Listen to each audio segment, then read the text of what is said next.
Okay, hi everyone, Daryl here. Today we're going to look at this project called Penrose. It's about to be launched. Today is the 10th of September as I'm doing this video. There's going to be a preview on the 12th of September, but we already have had virtual tour of we have the virtual tour of the show flat and the 2, 3, and 4 bedroom, and we'll be running through with some buyers who are interested just before the launch. But this is something that's quite interesting. So if you notice, most of my reviews about projects, right, I tend to uh, put up quite a lot of positive and negative points about individual uh, developments. But Penrose, right, is one of those developments that I have been waiting for quite some time, and I'll be recommending this to quite a few of my clients or people who are looking for new project launches. So there are people who are just focused on new project launches alone. The main reason is that some people, they just don't want the hassle of having to renovate everything. So definitely you have to pay a little bit premium, for a little bit more premium, to get something that's brand new. Okay, so let's take a look at Penrose. But before that, right, I would like to highlight this peculiar project, which was launched at the last property peak, and then uh, it actually shows or teaches everyone a lesson that not every not every new launch, right, will definitely make money. So there's a lot of people who are saying that if you buy new launch projects, right, then the chances of you making money is a lot higher. Definitely won't lose money if you buy a new launch. Okay, but like I mentioned, right, not every buyer at the new launch will make money. So people who make money through property investments are usually louder than those who lose money. It's standard across the board. So in the past, right, like for example, I failed my history exam or my mathematics exam, but then I wouldn't go around telling people that, I failed my certain exam, or maybe I did some bad investments on the stock market. Then I wouldn't be telling people, oh, I bought this particular counter that went bankrupt. So it's very human nature that if you do well, then you tend to be a little bit more proud about your achievements. So that's why people who make money through property investments, right, they are usually louder than those who lose money. And you have to be particularly aware as well. Those people who are giving property talks, right, then they say that they will teach you how to make money through property investments. Uh, and then after that, they eventually ask you to maybe pull your money together and then invest in a company to invest in property or in some investment scheme, right? The fact of the matter is that normally with the figures that they put out to you with regards to their track record, right, is only those properties that they have um, they have profited from. So if you see the bigger picture, you may see that they've lost money through property investments as well. But normally people will just highlight those investments that made money. Okay, so it's important to take note that not every buyer at the new launch will make money. So one of the most peculiar examples which I always refer to for this to highlight this point is this development called Studio 8. We can actually learn lessons from Studio 8, and unique enough, right, it is one train station away from Aljunied, which is where Penrose is. Okay, so Studio 8, right, is located here. It's about 10 minutes from Kallang MRT. Okay, so it's here. So if based on Google Maps, right, it's at Jalan Ayer down here. There's a famous prawn noodle or something like that around here. And there's this HDB development that's coming up called Kallang Residences. You would, I mean, there will be people who are eyeing this particular HDB cluster because of its proximity to Kallang MRT station. And if you take a look at all the HDBs around this area, right, they are all they are priced uh, quite high due to their proximity to, like, next station is really Lavender, then the following station is Bugis.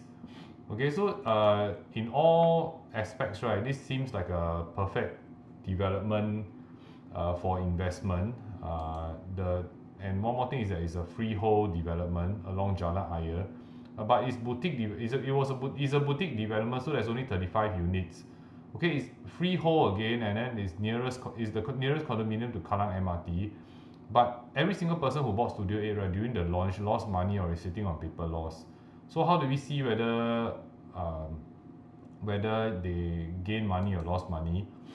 Okay, so this is an example. You can actually pull this out from edgeprop. So if you want to use edgeprop's tools, right, it's edgeprop.sg. Just a disclaimer, okay, I've been using edgeprop tools, but only recently, right, they've seen me and my YouTube videos, and edgeprop gave me a free account together with Square Foot Research free account.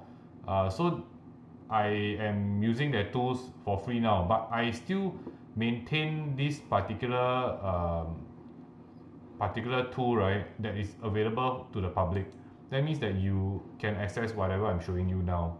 Okay, so you can see that the number of unprofitable transactions, right, there's a total of 6 unprofitable transactions, and every single person who bought, right, lost money. In fact, there's one person who's sitting on, who transacted at an annualized loss of negative 3.9%. So he bought it in December 2011, and then after he sold it 7 years ago, and annualized loss, right, is negative 3.9%, and that is not including the interest that he has paid to the bank or any CPF accrued interest which he has to return to his own CPF account. And why is it that and there's no profitable transaction? Okay, so limited to 10, but no need to limit to 10 because there's 0 transactions which are profitable. So every single individual, right, based on edgeprop's indicative value or valuation is sitting on paper loss. That is not available to you. So if you want to see that, I'll maybe put it up in a separate YouTube video. Okay, so what's the reason for Studio 8 not doing well in terms of pricing? Okay, one of the things is that it's a condominium with inadequate facilities. There's only a swimming pool on the top level, and the swimming pool is really, really small, so you can't do laps. And the thing is that the units on the top level, they have direct access to the swimming pool, but because the pool is so small, right, it's very weird. It's not like as though it's a large pool, large development, and then there are some units that have direct access to the pool, because that seems like a plus point. But then the pool is so small, so it's akin to everybody jumping into a communal jacuzzi. Okay, you can go and take a look at the pool on the top level of Studio 8. You understand what I mean. It's pretty poor facing. You can see that it's actually facing this HDB Kallang Residences, which is HDB development. Then coincidentally, the whole thing all just built up and then it's totally blocked already. Okay, and mechanical car park, that's a no-no. So I personally, I don't have a very fancy car, but I hate parking. I hate parking in mechanical car parks. There are narrow corridors, okay, and it's pretty noisy, and the state of the maintenance of the development is pretty poor. So the layout is pretty poor as well. A really inexperienced developer, then really, really wrong timing. Launched in 2011, 2012, and the thing is that just a short period after, right, the first round of cooling measures came out, 2013. That was 2013. Then after that, property prices went on a downward trajectory. Okay, so when you buy a new launch, right, what do you have to look out for? You have to identify units with prime facing. You look out for peaceful units. Avoid units that have road noise. Look for units with an efficient layout, which means that, like, when I mean efficient layout, you must think of how you are going to live. I've seen developments whereby the kitchen, then the next to kitchen is the living room, then after the living room then is the dining room. So you must imagine, if you are cooking, then you want to serve onto the dining table, right? Are you going to go carry your food across the living room just to get to the dining area? Pretty weird layout. Developers just trying to put together a mishmash of angles and spaces, and then trying to create something that most probably they're trying to push to buyers who are urgent need to buy or something like that. I have no idea why people saw that in the show flat, and then they thought, this is a good way to put my different living spaces, and look for units with unique selling points, which means that maybe if you want to buy, maybe you can consider units with a patio. Then you will be the only unit with a patio with that layout or that stack. Then you can, maybe if there are extra facilities on certain levels, like I've a development that I think the facilities is on the, I think 12th level or something like that. Then my client bought the unit on the 12th floor, and then there were units on the, I think 14th or 15th floor that were selling. Then my client actually sold his unit for a higher price because he had easy access to the swimming pool and other facilities on the 12th floor.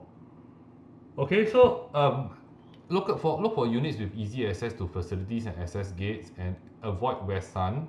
Try to avoid. Then avoid units that are close to service lift or garbage chute, and check what comes as standard material. So some developers, like maybe the larger ones, their material, the things that they give is a little bit more premium, so it reflects in the prices as well. But you need to check. Okay, so you can't just take two developments and then two new launches, and then you just say, oh, this one is cheaper than the other one.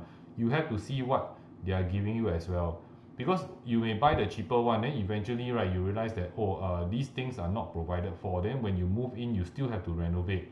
Okay, if you don't mind doing that, then by all means, but check what comes as standard material, because in essence, sometimes when we compare prices across the board, right, it may not be a standard material. And look at the developer's track record. Okay, so especially in times whereby maybe there may be some risk to developers, you may not be aware, but there are developers in Singapore that did not complete their developments, and the buyers actually have to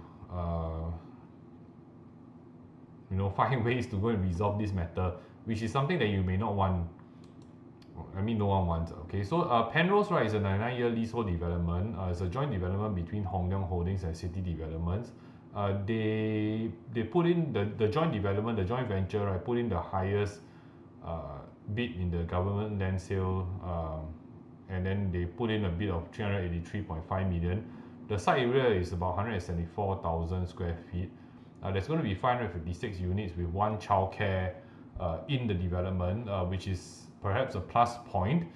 There are 5 18-story blocks, and the expected completion 2025, which is about 5 years from now.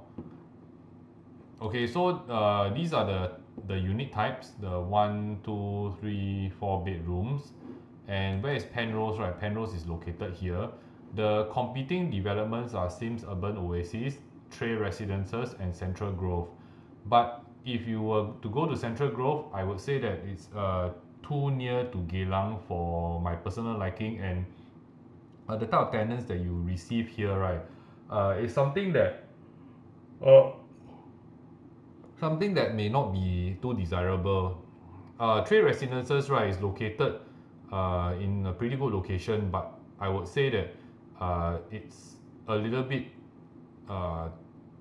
too congested in this point as well. And one more thing about Trade Residences, that it's really on a really small plot of land compared to a large development like Sims Urban Oasis, or Penrose is actually smaller than Sims Urban Oasis. But I've had some experience dealing with units in Sims Urban Oasis, and it seems that it's pretty easy to rent out. Of course, I wouldn't say that it's easy now to rent out based on what's happening now in the market, but I would say that there's a recovery that's coming, and then when Penrose receives its completion, right, when Penrose is completed, I would think that, if barring a major financial crisis or major economic recession, right, then Penrose should be quite relatively easy to rent out based on my experience with Sims Urban Oasis.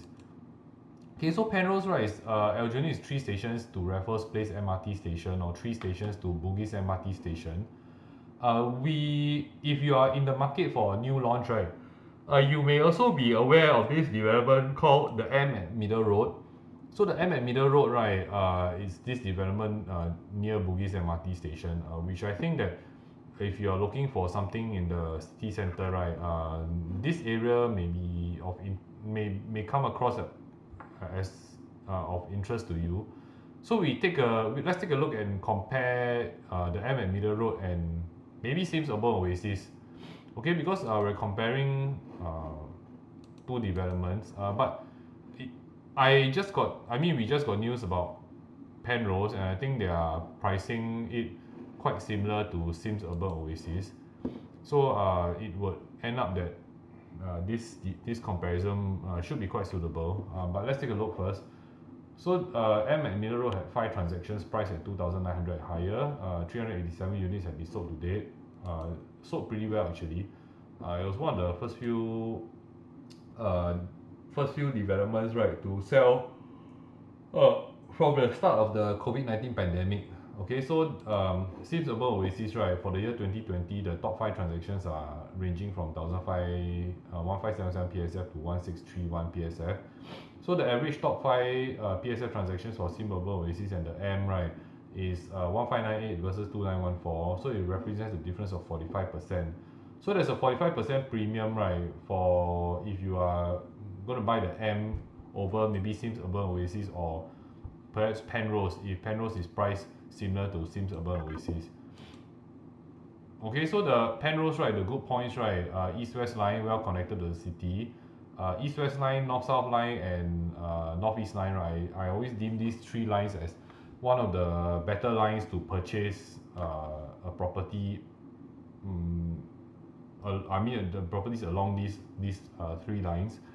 Then the amenities, right, there's wet market, shops, polyclinic, library around the area, close to 4 options like Guillemard Road and Geylang. This is a true city fringe location because if you drive, right, you can get to Suntec in a mere maybe 10 minutes or less if the traffic is clear. Okay, so a significant discount versus properties in the city. And what I mean is that this 45% difference between the top 5 PSF transactions for Sim Urban Oasis and the M, right? Does it represent in a similar difference in rent? No, it doesn't. So the Q2 2020's median rents, right? These are the differences in rent. So you can see, right, they range from about 20% to 37.5% in terms of median rent difference. So you are paying 45% less for a transaction for a property in District 14 as compared to District 7. But then the rent, right, that you are collecting if you are an investor and thinking of renting it out, right, the rent doesn't correspond with the difference in price. Okay, so if you are looking for a better yield in terms of rent, you may do better investing in District 14. Okay, so Penrose, right, is the last plot of land for a condominium. So currently, like I mentioned, there are these 3 developments in and around the area. So unless there is an en bloc collective sale, then you would maybe uh, get another development in the area. But as of now, right, I I sincerely don't think that there are any other plots of land that are available, and the possible bad points, right, you do have to avoid expressway facing. Okay, so you're facing the PIE, right? If you want to know how loud the PIE can be, right, because this is only 18 stories even if you buy the higher, so you can go to block 102 or block 56. It's not like as though you're perched up on like level 30 or something like that. Okay, which would still have some expressway noise, I guess.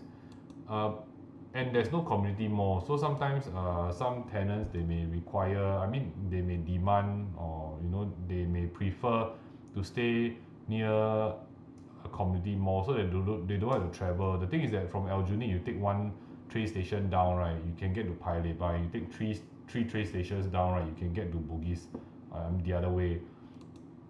So the pricing, right, to be confirmed, but from what I see, right, they are pricing at about 1,400 plus per square foot onwards. So the location, right, True City Fringe, I would say that Areas like Bugis are I'm a bit sleepy because I'm doing it in the middle of the night. Areas like Bugis are developing into an area housing lots of Grade A office space. Aljunied is just 3 MRT stops away from Bugis. And quality wise, right, Hong Leong and CDL, so these two developers, they have extensive track records, and I would think that in the midst of a pandemic with businesses going out of business, right, I would say that developer profile does play a part.